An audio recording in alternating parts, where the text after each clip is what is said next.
Welcome to the Real Estate Reserve Podcast with your hosts, Jason Balin and Ian Horowitz.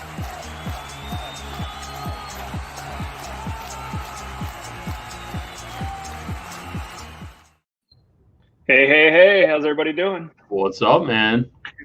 What's going on? Dude, I look terrible today. I had a terrible night at work last night. I had to stay up all night. Dude, it's like, I don't know. I need a new job. I hate to tell you this, and I'm sure I'm not the only one to tell you this, but you look pretty much the same every damn show that we do with the same hat and the same sweatshirt. So that's but that's okay. Well, I noticed a subtle change in the bags under my eyes. That's how I determine if I'm looking good or bad that day. That's when my life's come down. The camera's not good enough to pick that up, so you're good. So welcome to the Real Estate Reserve Podcast. Today is Friday.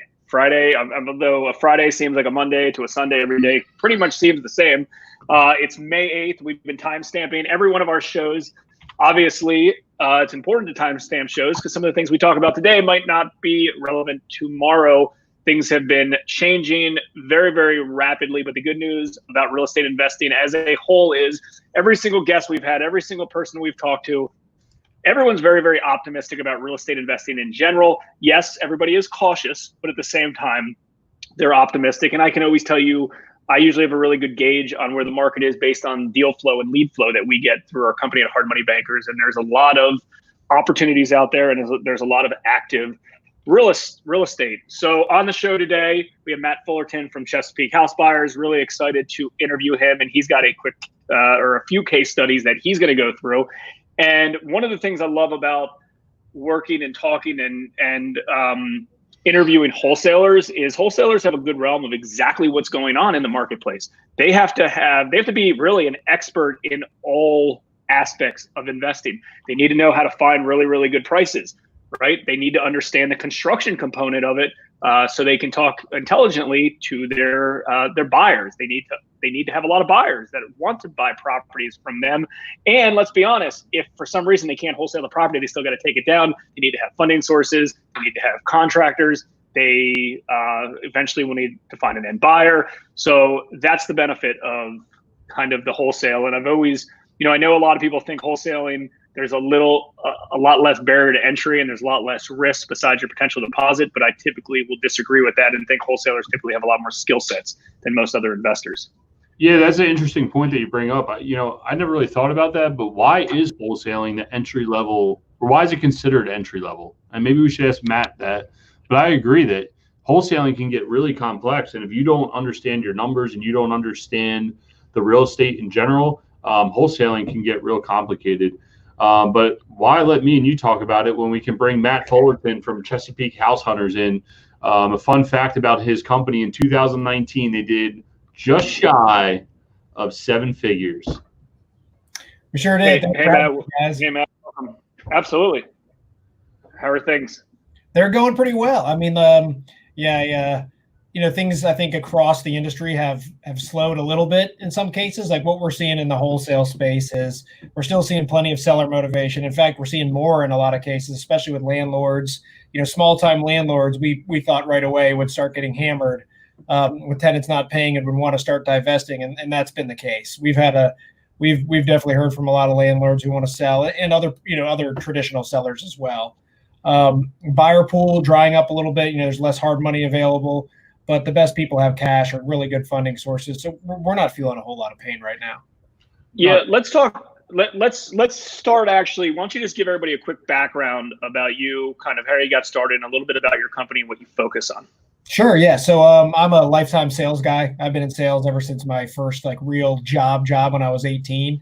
I started in real estate in 2015 at another company that's in the DC area. It's called Express Home Buyers. Started there just in sales, worked my way up to the director of sales and acquisitions. Had the entire team under me before there was a CEO change, and I decided to leave and start my own company with a partner. We started Chesapeake House Hunters in the fall of 2018. Last year in 2019, we did $946K in wholesale fees against an overhead of about $3,100, and I think it's like $3,160 a month. Yeah, nothing. Yeah, we don't have any debt. We have minimal overhead, so we haven't been stressed, worrying about we haven't been sitting here stressing, worrying about projects getting completed, that kind of thing. Man, that's awesome. And now, before we jump into, again, back into what you're seeing in the market, I think we need to exploit that. How did you guys do $946,000 in wholesale fees on a $3,100 a month budget? Well, so when I left Express Home Buyers, we had a non-compete that was in place until November of 2019. So the way we negotiated that non-compete, because there were some differences about it at the beginning, was that we'd still be able to conduct business as a wholesaler, a real estate investor, but we wouldn't be able to use any traditional marketing avenues. So we couldn't do PPC, we couldn't do TV, radio, bandit signs, we couldn't buy lists, we couldn't we couldn't do any of the traditional stuff. So we really had to think outside the box, like, hey, how can we get deals? It's always been my thing that good salespeople will find deals, or find a way to make deals. So when we thought about it, and my initial gut would say, hey, I'm part of a real estate brokerage. I know a lot of people who are as well. My wife's an agent. Why don't I go to these brokerages and tell them, hey, I know you guys get deals, especially, a lot of you guys get listings that are ugly, that you hate going in. You're afraid of, the mold. You're afraid of the smell. It's nasty. You don't think it's going to sell in the market. It's really, going to be a big hassle and a waste of your time because it's going to sell cheap too. What if when you get listings like that, you bring them directly to me? I don't charge it. I don't charge any closing costs. I don't charge it. We even pay transfer and rec. You get to keep all your commission. You don't even have to do the paperwork. I don't care. And the deal's done. I'm a cash buyer. You don't have to do any work. And man, that worked. We started getting deals, referrals like that right away. And the next thing I thought is, what are we good at? And you guys mentioned, wholesalers, it seems a lot of people view it as the low barrier to entry, the initial step in investing. And I actually, I disagree myself, because I think, the thing that we do best is we're really good salespeople. And there's a lack of that in this industry. So what we found is other companies, even, mom and pop companies, other large companies, they have tons and tons of leads that just, they get worked for a day or two, and then they fall by the wayside. They sit in, a nurture or a drip campaign with maybe an email or a text or a ringless voicemail here and there, but no real follow-up. So my pitch was, hey, send me these old leads, that are more or less dead, that you're not working. Let us work them. If we get them under contract and wholesale them, we'll split the profits. And if we don't, you're backward in the same place you were before. You got nothing to lose. And people did that, and we killed it. We have people now. We have now we have 5 separate companies who pay for inbound marketing, and the leads come directly to us. We work. Wow, nice. Cool question for you related to real estate agents, because agents in general, and I hate to say it, but a lot of times agents and investors aren't fully aligned because it's just a different type of, as close to the same industry as it is, it's so far apart. It is. And they don't fully understand it. And we've done endless videos and podcasts to try to help agents become investors, because I think that's important. They're already doing the hard work of, solidifying deals, having relationships with buyers and sellers. They need to be investing in assets, but that's a different story. How much pushback did you have originally with, with agents? Number one, it's illegal to wholesale. That's not going to work. Or just related to the process of, hey, you have the property, you have it controlled either through a listing agreement or whatever relationship. Because I'm guessing you didn't take these properties down first. You weren't the end buyer. You were literally putting them under contract with the agent or with the owner, and then wholesaling them afterwards. Was there an education process that you had to work with agents? Because I know that's kind of a sticky point sometimes with investors. No, you know what? It was. I thought there was going to be quite a bit of pushback. And I'm an agent, although I've never done a traditional real estate transaction. I've never wrote up a listing agreement, never showed a house. My wife's an agent. She's a successful agent, here in our area, and she has her own separate flipping company as well. But so she, we already had, the first brokerage I went to was my own, so people knew me there. And then, the only thing I ever heard was, hey, isn't wholesaling illegal? And that was a real quick, no, it's not. It's really simple. Here's how it works. And they understood. So I really didn't get pushback from agents. The only time I do is when, a similar question to what you just said, hey, isn't wholesaling illegal? Or, hey, aren't you guys, just middlemen? We get that, of course. And I just explain, yeah, we are, but, we get things done. We make these deals happen. Yeah, sure. It makes a lot of sense to pitch it as, look, you're going to have a dead lead. It's going to waste your time. Do what you're good at. You want to do high-end sales. Why take a $100,000 listing or something that is a big piece of crap. Like, why are you going to do that to yourselves? And, you've taken the time, and I think this is where a lot of wholesalers actually go wrong, is that they don't match their message right to either what's going on in the environment or what the seller's actually distressed for or whatever it may be. So that's a very strong point that you brought, hopefully, to everybody's attention.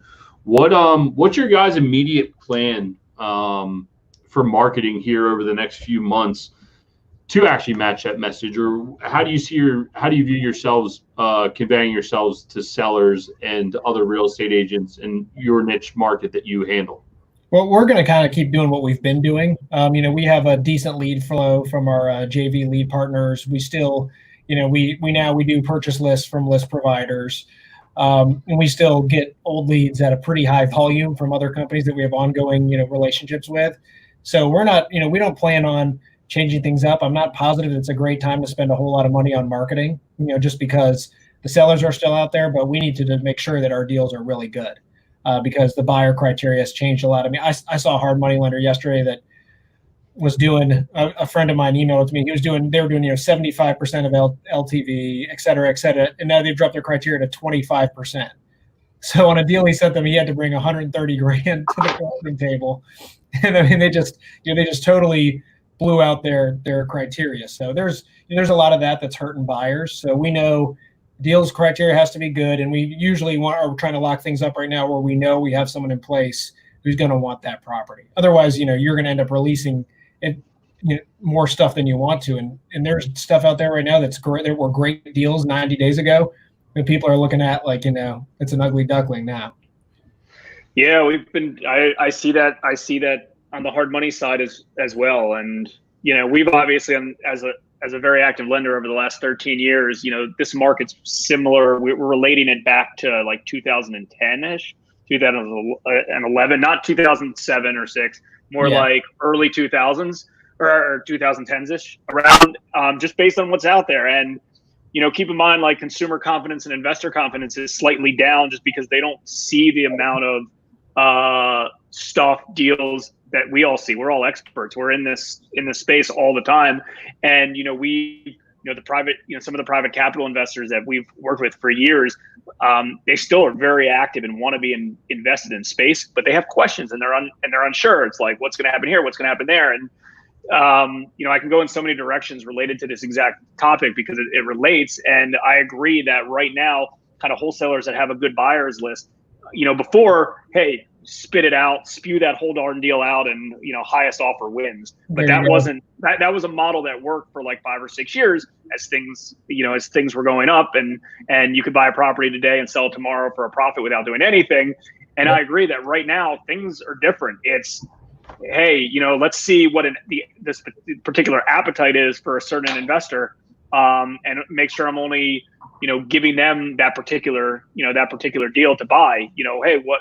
And it's almost like backwards now. Instead of, hey, I know that this is a good deal and someone will buy it, it's, hey, what's your appetite? What are the types of deals you're looking for? What neighborhoods are you looking for? And then work backwards to do that. And again, like, I don't think there's anything good or bad with it. It's just different, and everyone's got to pivot. But that being said, I do believe that the deals that we all buy, sell, lend on, rent today are better than the ones that we did 60 days ago. Yeah. I think there are. And, unfortunately, the masses are probably going to get weeded out with some of this, but the stronger players in the space will continue to be. And that being said, there's going to be more deal flow for those stronger players and more market share for everybody to capture. I mean, our company has benefited because all the institutional backed hard money lenders went out of business or paused, currently, and we've only used our own capital and private capital for 13 years. Now, that being said, that doesn't mean that all of a sudden there's a humongous spike in business.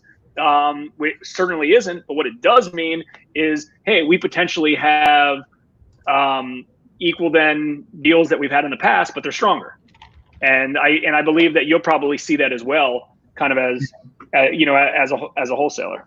And another thing we thought about is, we flipped houses before, and like I said, my wife owns a separate flipping company, so we know the drill, and we've actually got a really good partner on the construction side there. So what we've been looking at also is like, hey, I mean, this might have been a 40 grand assignment fee 3 months ago, but now it's a 10 grand fee. Why don't we take this thing down ourselves and make 70, 80 grand in 3 months as opposed to 10 grand today?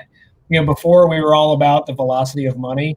So we would take, a 30 grand wholesale fee as opposed to a 60 grand flip because it was going to happen faster. We're going to keep that money in the pipeline and keep moving. But now that things are a little bit more slowed down, it's going to make sense for us to flip some of these deals where we might still be able to wholesale them, but the deal is going to just look so much more attractive as a flip. So we've set up to do that. We're prepared. I imagine we'll be doing some of those very soon. Yeah, that's awesome. And I think by you having seen so many deals over the past few years, you have a pretty good gauge of where this market's going to land and what risk you're actually taking versus, say maybe a new wholesaler. It's like, oh, I'm just going to go out there, something under contract, I'll sell it. There's a lot more risk there nowadays, especially with not knowing where the market's potentially going. Good news is you're here with us on Friday, and every Friday we try to do a case study. I know that's what we were talking about. Do you have any deals you can share that you've done over the past few months that you've either had to deal with the coronavirus to get the deal done, or some crazy deals that you've had happen to you over the past few months? Yeah, I've got a few I can share with you guys if you've got a few minutes. Yeah. So one thing that we, this is more than a few months ago now, but it's, I think it was last year, maybe, around this time, maybe a little later, had a very motivated seller, had a townhouse. The tenants had vacated. They had repainted. They had put new carpet in. The house was in good shape. It's not nothing brand new, not renovated, anything like that, but in good shape. But they just owed way too much, for the traditional formula. They owed, it totally blew the 70% or 75% buy figure, out of the water, especially with repairs that would go into it. Because, if you're going to flip that house, you're going to want to redo the kitchen, the bathrooms. They were fine and workable and serviceable, and the house looked good. It just wasn't, renovated. So I took a look at the neighborhood and looked at the lowest sales and was like, man, nothing has sold as low as they want to sell this for in 2 years. That was the first thing I thought. And the second thing was, this house is rent ready. You can literally buy this house and run a vacuum through it and, wipe that, have cleaning ladies come through it, and then you're ready to rent it. So I said, let's put it under a contract. Even if we put it under a contract, I think we can either keep it ourselves because the rent numbers look great, or someone's going to want to buy this as a rental for their portfolio. It's a townhouse. It's in District Heights. It's performing. Section 8's available over there. It's a good place. So we locked it up and we, marketed it, and I had medium expectations. I was getting my financing in line with our lender to buy it for a rental, and my phone started blowing up right away. And we got I had like 5 people bid against each other to get the house as a rental. I think we sold it at like 92%. They just wanted it. We sold it. Someone just wanted a rental. Even at that number, it was going to cash flow so well, and it was still had enough equity for people to be interested. Nice. So did the seller get cashed out, or did they just break even on their deal? No, the seller, we ended up putting $5,000 in their pocket. So we try to put money in someone's pocket just so they can keep moving along. Nice. You don't want someone who's, they're selling their house at a hardship. That's what we try to avoid. Right. And then another thing like that is condos and apartments. Like the buy figures on condos and apartments can be much different than they are on say single family houses, because A, there's a lot less work to do, and B, they rent a lot easier and there's a lot more available tenants.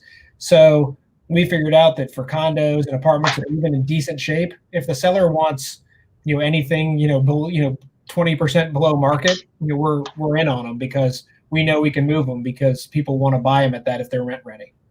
So we figured out that there's this whole other market, where you throw out the percentages and you make. Yeah, that's interesting, because usually you'd think with condos it would be opposite. In general, I know a lot of lenders, including ourselves, we usually reduce our LTVs with condos just because, obviously, especially older style condos, because higher risk of condo fees, special assessments, things like that build into equity. And Ian and I are good friends with a wholesaler named Terry Royce up in the Baltimore market, and a lot of the stuff that you're saying is similar to what he's saying. I know, Terry's my boy. And we've we always talk about, hey, what do you think the after repair value on this property is? And it's not really a metrics that's as important to him, as what are investors paying for some of these some of these properties and in general, and it's kind of makes sense. And again, wholesalers like you, wholesalers like him will succeed based on a few things. Number one, experience, volume, experience, buyers lists, things like that, because you guys know more than almost anybody else what things in certain neighborhoods sell for as is to an investor, even if they don't hit the formula. Like you said, it doesn't hit the 65 or 70 or 75 cents formula. But that being said, people will still potentially buy it. I talked to Terry last night and this morning about a deal that we're working on, or a deal he's working on, and we're probably going to do the financing for it. And, it was interesting because he was like, all I know is my investors in general have been paying $80,000 for this particular area. That's all I know. Yeah. And my job is just to get the property less than 80, knowing that it would work. And this particular deal, it's not going to work out as great as he's expect, because that 80 turned into 70, over the last 60 days, Yeah. But still, that was a way to look at it. And it's funny to think about it because, wholesalers have their metrics of a way that they value their assets that they're buying and what they can unload it for. Us as a lender, ours is completely different than what we look at than you might look at. And then, Ian as a landlord might look at something completely different. And then you have a flipper that says, hey, there's no way for me to make money in this. So it's never really thought about that, but there's a lot of different ways to, internally analyze based on, what works best for someone's business model. Yeah, we found that there's a ton of different exit strategies. So and every time we get outbid on, if we get outbid on something, the first thing I think is, okay, there's my buyer. Next, there's my buyer next time. They're willing to pay more for this property. So I always try to find out who outbids me because they're a buyer next time. And I always try to look at deals I don't just look at I think there's a lot of dogma around the 70% of ARV thing, less repairs, sure. Right? And, there's a lot of people who are, and that's great. That's a great formula for people who just flip, it protects them. It's good numbers. It's hard to screw it up. As long as you get your ARV right and your repairs, for the most part, right, you're going to be in good shape. But in a lot of other cases, that doesn't matter. One thing that we've also found that can change the dynamic is what is selling, what sells on market as is. Like if I look at a neighborhood and I think I need to be at 200 percentages wise, but then I look at the neighborhood and see nothing has sold less than 250 in 2 years. And the ones that are selling at, 250, 253 are just total shit. Then I know that, I know that we've got something there and I can make that deal. I do. I used to get so mad at Terry when he changed his business model to that. I'm like, Terry, the numbers don't work. Oh, I don't care. Other investor sales are there. I'm like, I get it, man. But God damn it. Like, it doesn't work for me. Stop, man. Like, I'll buy everything. But I got to give you guys credit. It's an unconventional way to do business. And it's a way to make more deals work for you. Because if the banks are selling for that amount, why not get that money? And we actually took that same strategy. We don't wholesale a lot, but we do come across deals and took that same strategy on when we knew we didn't want the deal, and it does work. With that being said, I'm going to ask you an off-the-wall question. What's the most unconventional deal you got done? Let's see, man. Whether it was a buy-side, exit strategy, something crazy with the house. I mean, I've had a couple. So one, for instance, it's actually a house that my wife just finished. When I worked at Express as the director of sales and acquisitions, I did all the dispositions. So a agent in my area bought a house for me when I was there. Bought a house, closed on it. A guy I had known for a long time. We had a relationship with prior to working there, and he bought a house for to flip in a neighborhood that my wife and I both really like. But this is before we were doing too many flips ourselves. So he bought the house, and that was it. And then last year, towards the end of summer, he gave me a call and said, Matt, look, man, I remember that house on East Street. And I said, yeah, it rings a bell. He's like, can you come take a look at it? I was like, oh, is it done? You ready to put it? That sounds great. He's like, no, man, it's not done. So I went there and looked at it. The house was, it was an older bungalow, 1940s bungalow, water view house, nice neighborhood, but it needed a lot. It was old, but there are still good things like plumbing, electric, HVAC were all good. And he had given the deal to his wife and said, this is your deal. You do it. You've been wanting to flip houses. And she, unfortunately, sadly, suffered a psychotic break during the work on the house and had her team like completely gut the house, electric, plumbing, all the floor choice. I mean, the house was basically a shell. There's second floor is being held up by a bunch of like cleverly placed 2x4s. It was a disaster. He said, man, I got to get out of this. I've spent $50,000 to get it to here, and all I've done is make it worse. Can you get me out at this number? And I looked at it, and he's like, and I looked at it, and I knew it was going to be $100,000 flip, you know. And I said, you know, I took a look at it. It still looked like a deal. So we jumped in, and it was a mess from the start. She, you know, tore up so much. We had to get new permits. We had to do new structural stuff, just everything, you know, basically building a house from the ground up.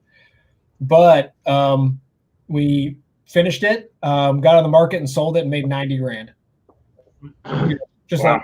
Like, it took a while. There's a lot of hassles, but I mean, made a lot of money on the flip. So well, Jason likes to say that DC is a little more insulated, and I guess that's the benefit of working down in DC. You can get a little bit higher dollar for some stuff. Well, there's higher price points on some of these things, so you know there's more room on that. You know, there's not enough room on that. There's not enough room on a deal like that if you shit the bed on $150,000 after repair value.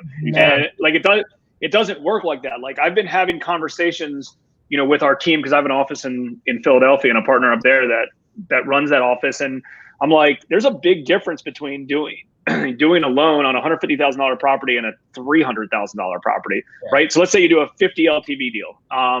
You know, we were going up to 65%. Lately, we've been cutting back to like 50 or 55. But let's just use 50% because it's an easy figure. So if I do a loan off a $150,000 property, you know, I have 50% of that's $75,000, right? There's $75,000 in equity, right? Let's say it's real equity. On the other end, if I do a $300,000 property at 50, you know, 100 at 50%, that's a $150,000 loan. I have $150,000 in real equity. There's a lot more you can do. Percentage wise, on paper wise, technically it's the same thing. I did a 50 LTV deal, but it doesn't work like that in reality because chances are an ARV of 150 that needs a full renovation and an ARV of 300 that needs a full renovation, the costs aren't all that much different. Oh, it's two totally different animals. Yeah, you're talking about two totally different animals. You know, it's going to cost the same thing. If it's a 2,000 square foot row house in Baltimore with an ARV of 150 versus a 2,000 square foot row house in Northwest DC with an ARV of 900, you know, it's still going to cost similar to cover all that square footage and put it under HVAC and put new and do everything. So the 150 deal just doesn't work. You know, I mean, in a lot of cases, the renovation's too much. So we need to take that into account too. Hey, the percentages don't matter when it starts getting down to the lower dollar amounts, because if it's going to cost $50,000 to renovate a house and ARV is only 100, you're probably screwed unless you're getting it for $5,000 or something. Yeah, and Ian and investors in DC, like they're not following that percentage as dollar figure. It's cool. I'm going to buy a property. You know, I'm going to buy a property in Petworth for whatever, $500,000. Which I believe is overpriced, but whatever. That's what people are paying. They pay, they buy it for $500,000. They pay $500,000. They put 100 into it, $600,000, and then they try to sell it for $699. And chances are their construction costs are higher. They sell it for lower, and they go in and they make $30,000. I mean, that's a lot of freaking heavy lifting and a lot of risk. But a lot of them are cash buyers. But like that's the way that's just the model that's set up. And unfortunately.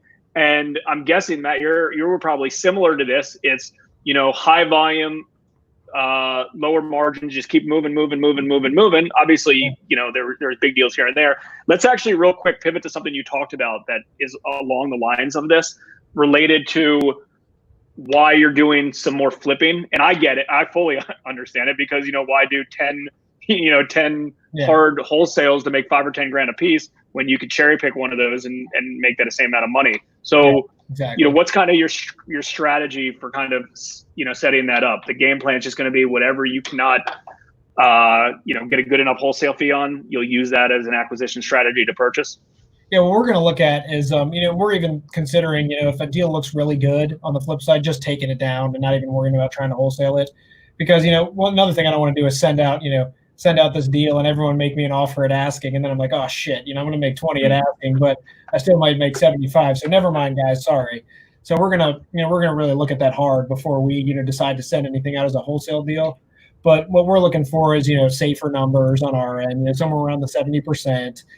We'd like to keep it in the DC region, DMV. We're really lucky that we have a a really great construction partner that will handle the construction, manage it all, do all that. Friend of ours, Tom Parmentier from Max House Price. So that takes all that hassle away from us. We don't have to worry about the construction and managing it and everything. We can just keep on moving with our business while that gets handled. So what we're looking for is deals with good percentages in our areas that we know, and we're lucky. We're wholesalers, so we do a lot of deals a year. We do somewhere between 5 and 10 a month. So we take a really hard look at every neighborhood in the DMV all the time, over and over and over again. So we know it really well. So we're confident in our ARVs. We're confident in what we're buying, and just really, we talked about it's the next deal that looks like it's a home run flip. We're just going to take it down. And you brought up a point about the DMV area because you know it very well. I'm a Baltimore guy. I know that I don't like the Capital Beltway, so have fun with it. But that's not where I'm going. The question is there's a lot of national wholesalers out there that virtual wholesale, whatever the heck you want to call it. Do you see yourself expanding your business to a regional based or national based and getting into that market, or do you plan on staying super niche right here and do what you do really good? It's tough to say right now. Initially we actually had some plans of moving into another market in Q2. And we were considering moving into the Tampa market. We know that market well. My partner and I both have people in place down there who can work with us right away. We have MLS access there, so that was something that we were strongly considering. But COVID made us take a little bit of a step back. Another thing that happened was when I worked at Express, they tried to expand nationally and it burned them. Tried to do things a little too fast. So what we want to do is really make sure we know something, we know a market before we step into it. We don't want to step into a market and waste our time, waste our money, and kick the can down the road for 3 months and not have anything to show for it and not have spent that time on our business. So we're trying to be really conscientious of that. Long answer to a short question.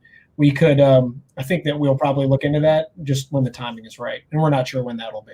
Yeah, I mean, it's a valid point that you want to be good, you want to be really good at what you do, and you want to understand the market. You're putting yourself into an interesting spot. Me personally, I'm a more or less a backyard type guy. It needs to be within our realm of touch before we're going to do a deal. I'm not. I know a lot of guys out of DC have a lot of big money and they're investing in trailer parks in Memphis, Tennessee. But are you really getting the best thing for it out there? So it's an interesting business model. That's the reason I asked. I also know that you are a part of Steve Cavanaugh and Alex Pardo's mastermind, which we had on here, and we enjoyed a conversation with them. What are some takeaways, or what's the advantage to you being involved in a mastermind? How has it excelled your business? Oh man, so I think first thing I tell newbies all the time, hey, how can I learn fast? I say go to meetups. Go to meetups and be a sponge and learn from people and see who can provide value. And for people who have been in the business a little bit longer, I think mastermind is masterminds are really a similar thing. You're meeting with people from other parts of the country, different strategies, different thought processes. And we tend to get locked into these grooves of thinking in our brains. I tend to look at something certain ways that just other people don't look at it that way. So I find it really valuable to throw all my ideas out there in a room full of other people who we respect, who are accomplished equally or more so, and get their feedback. And we've taken a lot of actionable things from that mastermind and implemented them already. So it's been a big help.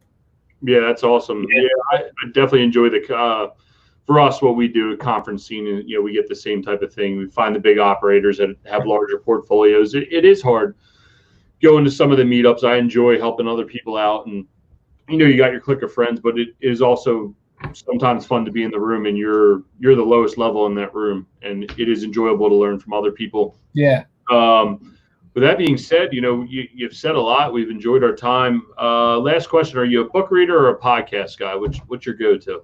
Oh man, I'm a book reader. I mean, I do both, but I'm a book reader, but I'm a book listener more so. I have the Audible app, man. I have I go through about a book a week. So what's the number one book that you think somebody should listen to right now?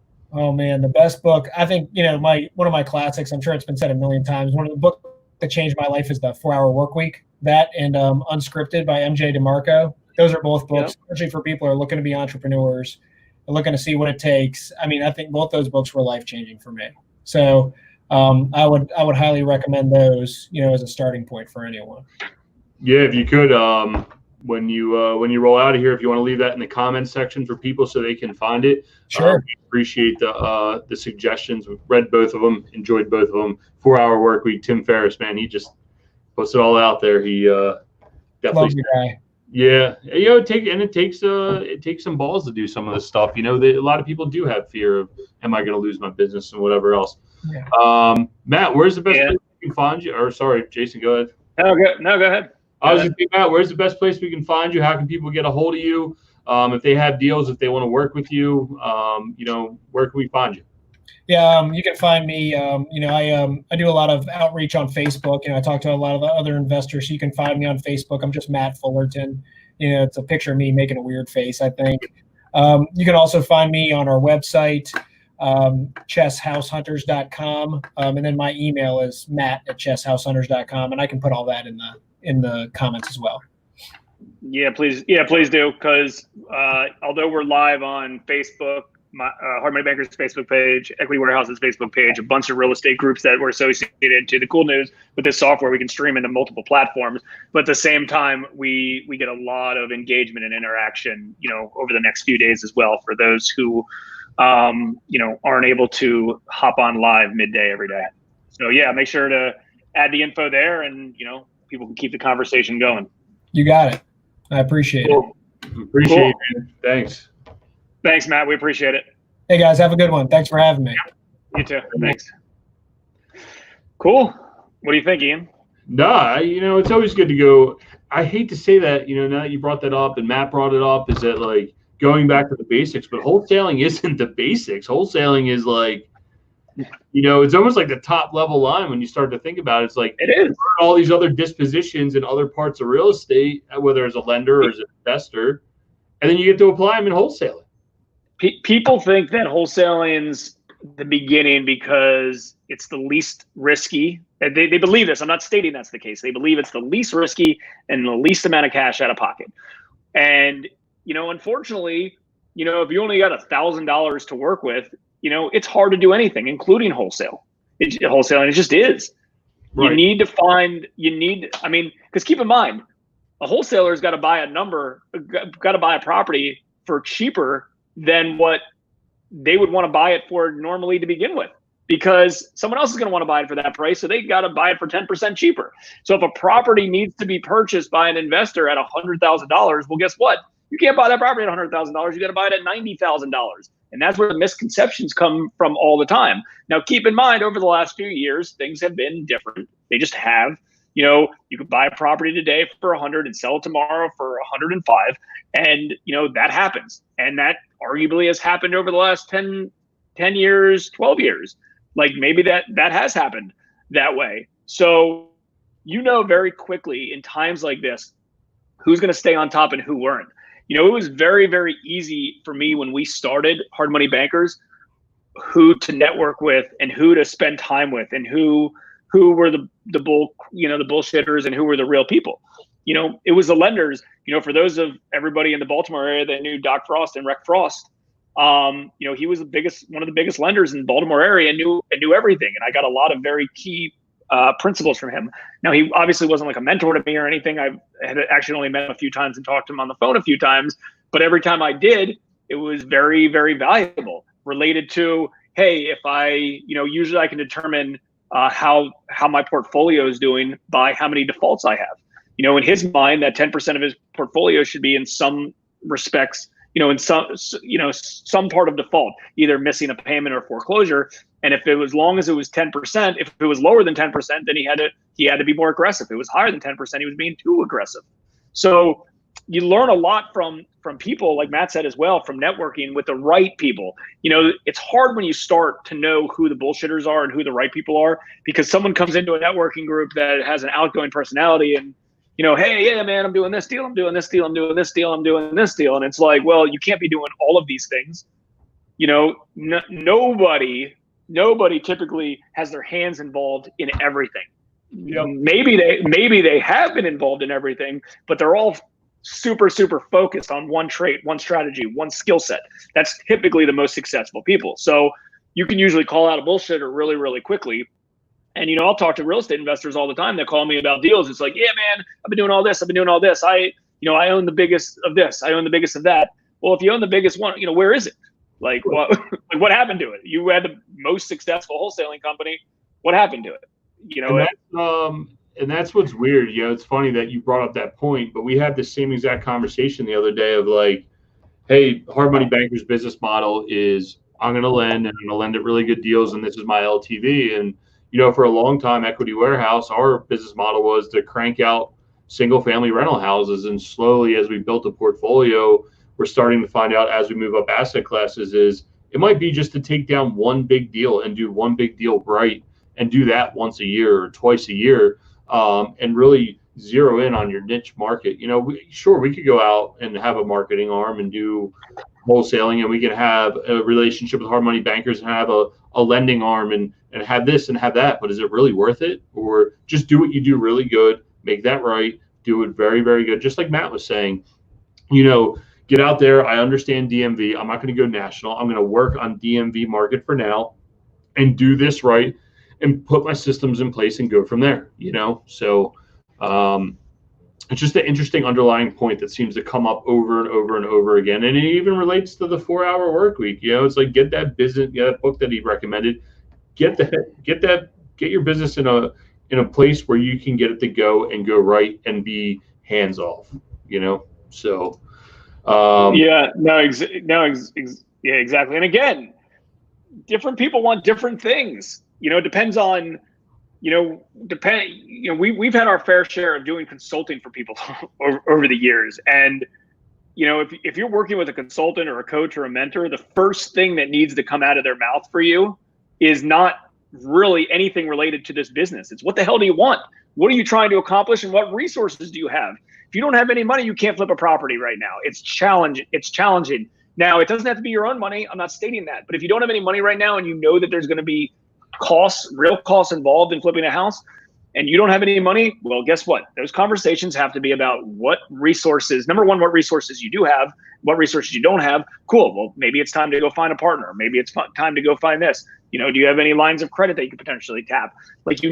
First off, it needs, step one needs to be what the heck do you want out of this business? And step two needs to be a reality check of what you're willing to do and what you aren't willing to do, because everyone's willing to do lots of things. And, some of the coaching that I've done in the past with, Josh Weinman, who I've been friends with for a long period of time, like what he's going to do and what you're going to do is very, very different, or what I'm going to do is very, very different. I know Josh. You know why Josh got good deals all these years is he went freaking door to door and door knocked, and that was his business model. You will never see me door knock. I am not doing that. I'm not willing to do that. I would rather spend money on something to get deals in the door and call me instead of the other way around.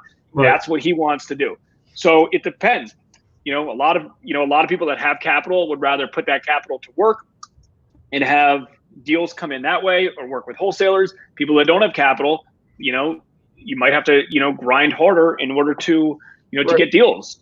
And Josh used a resource that he has, whether he wants to admit it or not. He's a high personality, and he's a great sales guy, right? So he utilized a resource that he had. And, when you bring this up, like talking about what Matt talked about, think about it. He left Express Home Buyers is a big company. He left a big company in a really good position to go out with literally no resources. Capital wasn't the issue in his sense. It was he has an ND or a non-compete that literally handcuffed him. And he said, how can I go out and be resourceful and go still do deals and still be profitable and not pull my hair out while I do them? And he went out and exploited a niche in the market that I know a lot of people probably wanted to do. He actually took action and did it. And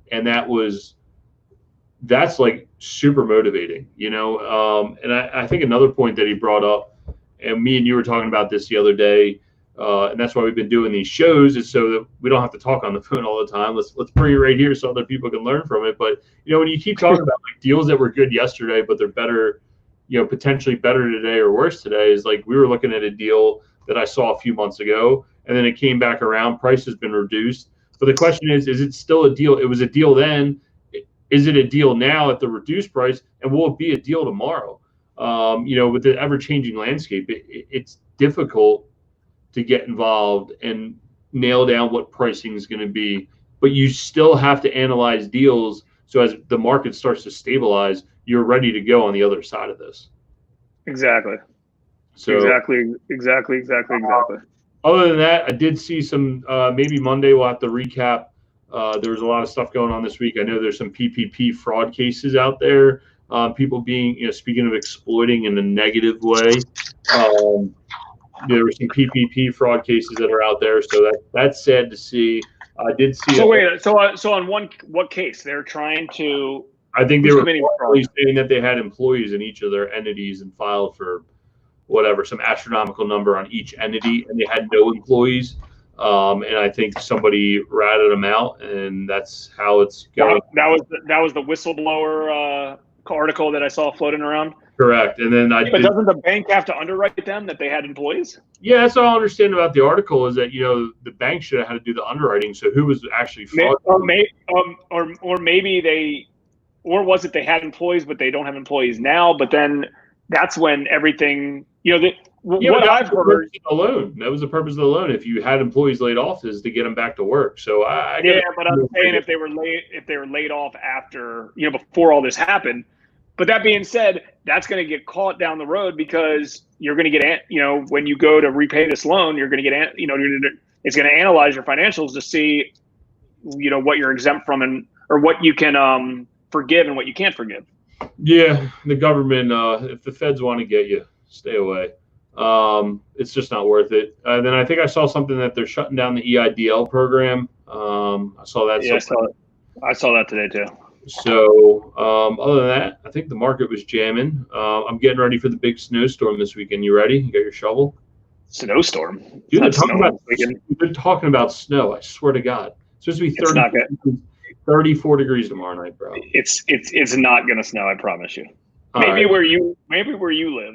Yeah, maybe. Yeah, so far north, which is completely different than everybody else listening lives. I mean, you're right. You're right. I mean, today's 61, low of 36, and then tomorrow is 50 to 37. So, the only way it could potentially have a little bit of snow is if it happens tonight into tomorrow morning. But that's it. Yeah, well, I'm going to pick up my blueberry bushes tomorrow, and I can't afford it to be freezing cold and stunt the growth of them. So it's not going to snow. Hey, so next week we've got Zach Bryant from real estate agent with North Rope Realty. Who else is on next week? Jesse Spund, who's a flipper and a wholesaler. He's going to come on, tell us how his business has done nothing but gotten better since all this has gone down, which I'm interested to find out about. Thursday, Friday, I'm actually traveling, so you might be on your own. But I will check in and let everybody know how the airport was. Where are you going? I am going to Baton Rouge, Louisiana, to help a friend out vet a deal. So I need to get out of the house, dude. I can't sit around anymore. I got to go. Is there going to be anybody else on that plane with you? What do you think? Dude, I don't know. How much was your plane ticket? It was status quo. It wasn't any cheaper. So I'm assuming for what it costs that I will be hopefully it's like a private jet for me. And then I did see an article actually that airfare potentially could go up because they are doing social distancing and they do have to do additional cleaning. So is it Southwest? Southwest. Yep. I had my credit for my mastermind that I was supposed to go to that got canceled. So with that being said, I applied it. I was thinking I was going to get some $37 ticket, and that was not the case, my friend. And how much was it? $149? Yeah, that's like the most expensive. Come to think about it, I actually think you owe me money from Nashville. I think you owe me money. I think you owe me money from the flight and. No, I paid for the hotel. I owe you flight. You paid for the hotel. I told you send me a Venmo. Venmo me. So. Oh, Rich Levine, he's getting us a private jet. Yeah, a Southwest private jet.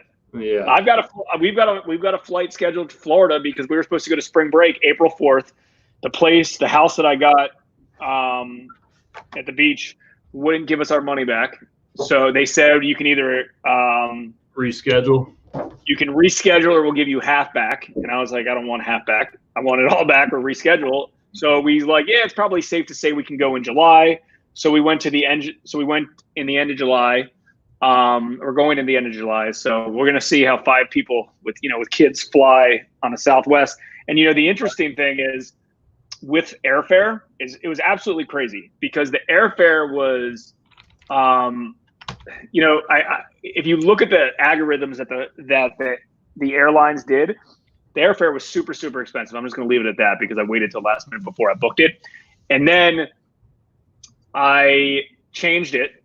And, in order to change it, I was able to get a discount. But then I was like, maybe I should just cancel this and then go back. But now you can't really cancel. It's just credits. So the problem is I had expensive airfare to begin with.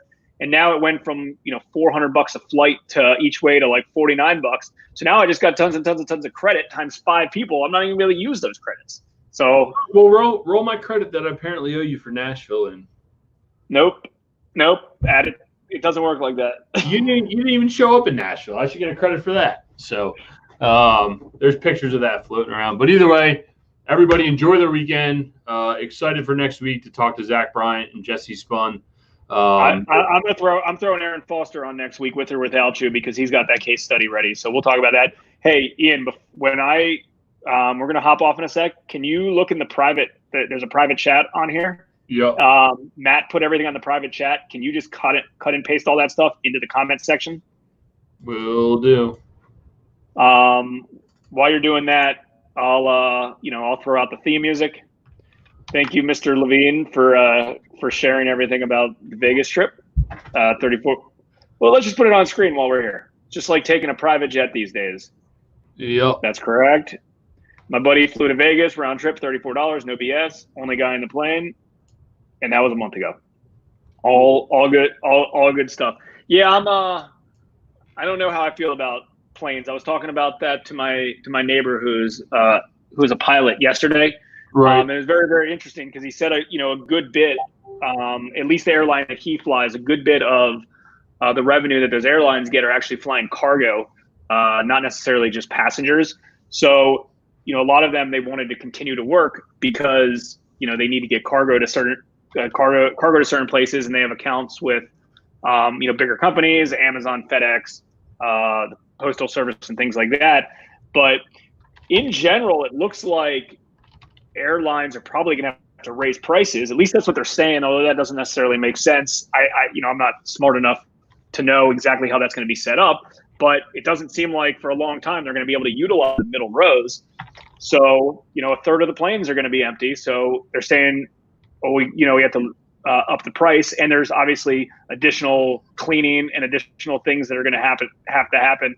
So they're going to up the price, but then if you up the price, then, less people are going to potentially fly or can afford to fly. So, this is a ripple effect in so many cases, in so many industries. And, it is what it is. Real estate in general is involved in this ripple effect. But, each of us as individuals, we all concentrate on our small scale of investments. And we're all cognizant of the broader level of what's happening in the economy and what's happening in the real estate community. But, if we all stay, small, we stay profitable, we stay nimble, and we can pivot into making changes. And I think that's what the trend's really been with every expert that we've talked to recently is, it's fine. If I don't do a real estate transaction this month, it's not the end of the world. The ones that are contingent on doing 10 houses a month or wholesaling multiple properties, and the ones that had a business model of high volume, low margins, per deal. I don't think that's going to be wise moving forward. And at the end of the day, whatever your goal is of how much, let's just call it revenue, you want to make at the end of the year, hopefully you have the mindset that, hey, if I could do one huge deal and make that same amount of money, what's the point of going through the exercise of doing hundreds and hundreds of deals just to make the exact same bottom line number? So, 100. All right. Anything else? Anything else to add to that, Mr. Man, it is lunchtime. I gotta eat. I'm dying over here. I'm wasting away to nothing. Look at my chins. They're going away. So, but I'll see you guys next week. Thanks for tuning in to the Real Estate Reserve podcast. Do us a favor and like, comment, and share our broadcast. It helps the algorithm and helps us spread the word too.